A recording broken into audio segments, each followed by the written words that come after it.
भगवती यमुना जी का जन्म दिवस या अवतरण दिवस चैत्र शुक्ल पक्ष की षष्ठी तिथि जो होती है उसे यमुना जयंती कहा जाता है।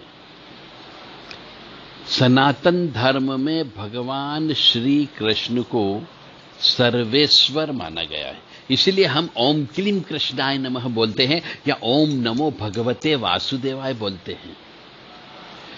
हमारे हिंदू धर्म ग्रंथों में श्री कृष्ण जी की यानी सर्वेश्वर की जिन 8 पटरानियों का उल्लेख है उसमें भगवती यमुना भी उनमें से एक है। पुराणों के अनुसार यमुना जी भगवान सूर्य की पुत्री होने के साथ साथ यमराज जी और शनि देव की बहन भी है।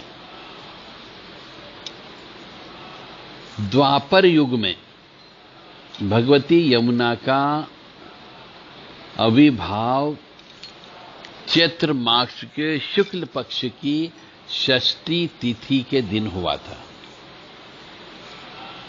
अतः यह दिन जो है बहुत पवित्र दिन होता है और यमुना जयंती के नाम से फेमस है।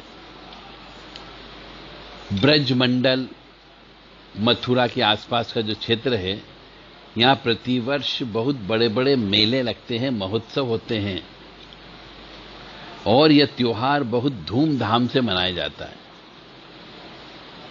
मार्कंडेय पुराण के अनुसार गंगा यमुना ये दोनों सगी बहनें हैं।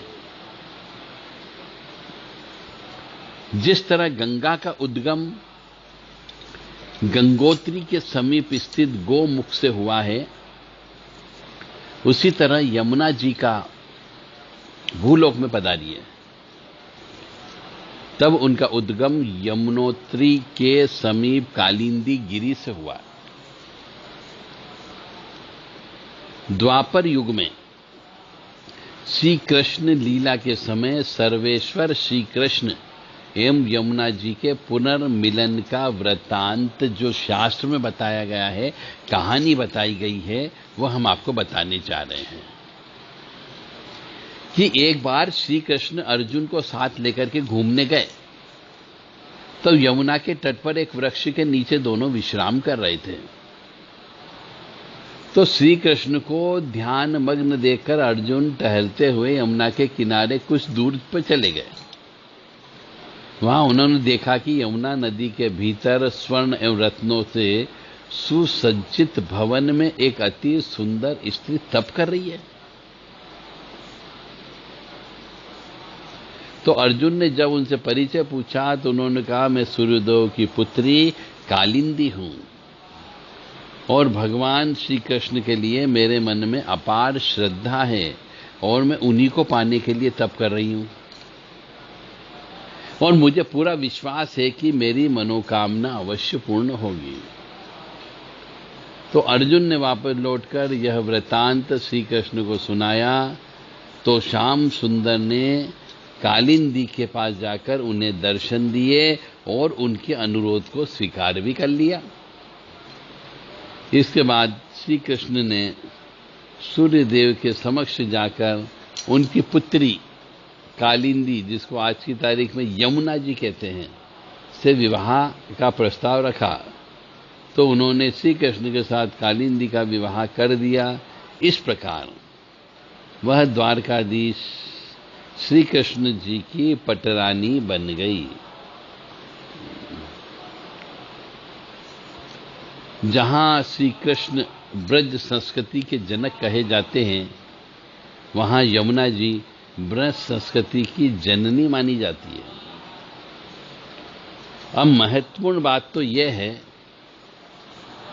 कि प्रयाग में यमुना एक विशाल नदी के रूप में प्रस्तुत होती है और वहां के प्रसिद्ध ऐतिहासिक किले के नीचे गंगा जी में मिल जाती है। ब्रज की संस्कृति में यमुना का महत्वपूर्ण स्थान है और यमुना जी जो है, ऐसे कहा जाता है कि यमुना जी में काला पानी है, परंतु जो काला पानी है वह अपनी पापों और अशुद्धियों को धो देता है, दूर कर देता है। यमुना जी भी काली है, ऐसा कहा जाता है।